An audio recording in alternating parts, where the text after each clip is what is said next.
નમસ્કાર દર્શક મિત્રો, જનઅર્પણ ન્યૂઝમાં આપનું સ્વાગત છે। વડોદરા કોર્પોરેશનની સામાન્ય સભામાં ભારે હોબાળો, મેયરની બેઠક સુધી ધસી જતા હોહા વિપક્ષ સભા ખંડમાં નીચે બેસી ગયા। વિશ્વામિત્રી પૂરના મુદ્દે વિવાદ સભા અધવચ્ચે બરખાસ્ત।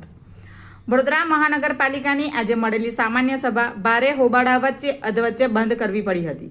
માંડ અડધો કલાક જ આ બેઠક યોજાઈ હતી। ગણતરીના સમયમાં બેઠક પૂર્ણ થતાં ચકચાર મચી હતી। આજે વડોદરા મહાનગરપાલિકા ખાતે મળેલી સામાન્ય સભા શરૂ થતાં જ કોંગ્રેસના કોર્પોરેટર વિશ્વામિત્રી નદીમાં માનવ સર્જિત પૂર હોવાનો આક્ષેપ કર્યા, જેને પગલે ભાજપના કોર્પોરેટરો ભારે વિરોધ પર ઉતરી આવ્યા। બંને પક્ષ વચ્ચે વાદ વિવાદ વધતા કોંગ્રેસના કોર્પોરેટરો વેલમાં ઉતરી આવ્યા હતા।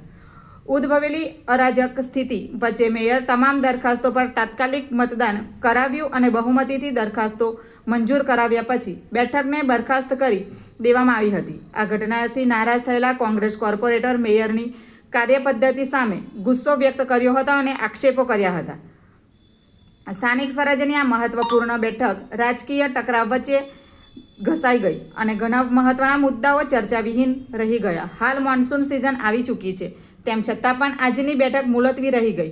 જોકે હવે મેયર પણ આ મામલે બચાવ કરી રહ્યા છે। Bureau report, Janarpan news. આવા જ નવા સમાચાર જોવા માટે જોડાઈને રહો જનઅર્પણ ન્યૂઝ સાથે। અમારી ચેનલ લાઇક કરો, શેર કરો, સબસ્ક્રાઇબ કરો। ધન્યવાદ।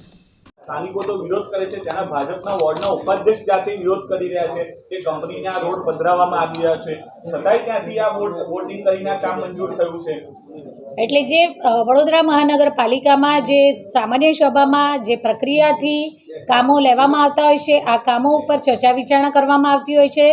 દરેક પક્ષ પોતપોતાનો મત રજૂ કરવા માટે દરખાસ્ત ચડાવતા હોય છે, ત્યારે આ દરખાસ્ત ચડાવી અને ચર્ચા વિચારણા કરવામાં આવતી હોય છે અને ત્યારબાદ કામો સર્વાનુમતે મંજૂર કરવા અથવા તો વોટિંગ દ્વારા મંજૂર કરવા કે પછી મુલતવી રાખવા, આ જે પણ પ્રક્રિયા હોય છે એ પ્રક્રિયા ફોલો કરવામાં આવતી હોય છે।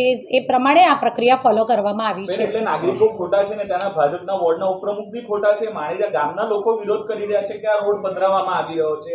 એ ભાજપે આનામાં સપોર્ટિવ વોટિંગ કર્યું છે અને આજે વોટિંગથી એ મંજૂર થયું છે। તો માણેજા ગામના લોકો કહે છે કે એમના હકનો રોડ છે, તો તમે કંપનીને પધરાવી રહ્યા છો, તો પછી એને મંજૂર કરીને વોટ કરી દેવામાં આવ્યું છે। ત્યાંના સ્થાનિકો, માણેજા ગામના લોકો વિરોધ કરી રહ્યા છે।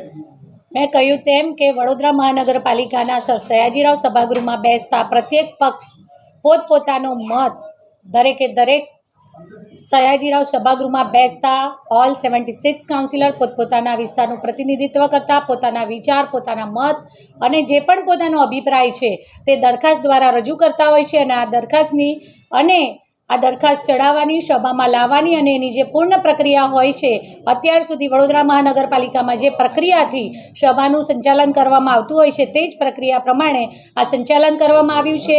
સાથી પક્ષ દ્વારા એમની દરખાસ્ત રજૂઆત કરવામાં આવી હોય અને શાસક પક્ષ દ્વારા પણ તેમની દરખાસ્ત ચડાવવામાં આવેલ હોય છે અને ત્યારબાદ જે પ્રણાલીગત પ્રક્રિયા છે તે મુજબ આજરોજ સભામાં આ કામો હાથ ઉપર લઈ અને પૂર્ણ કરી અને પછી ત્યારબાદ આ સભા પૂર્ણ થયેલી જાહેર કરવામાં આવી છે।